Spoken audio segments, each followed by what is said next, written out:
I per a fer més amable este dia festiu a tots els malalts, la Nova Fe de València elabora avui menús especials i també tallers per als més menuts. Els parlem d'una cuina que elabora cada dia 1.000 menús. Paella de marisc com a plat principal per als malalts que estan ingressats a la Nova Fe de València. 12 quilos de gambes i cigales que degustaran avui, dia de Pasqua, aquells a qui la salut ho permeta.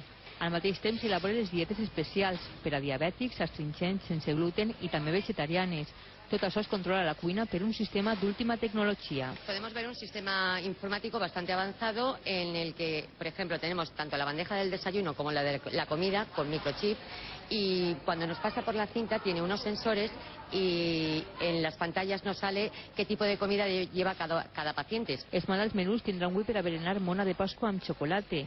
Tot elaborat pels 50 cuiners, ajudants de cuina i dietistes que treballen en aquestes cuines.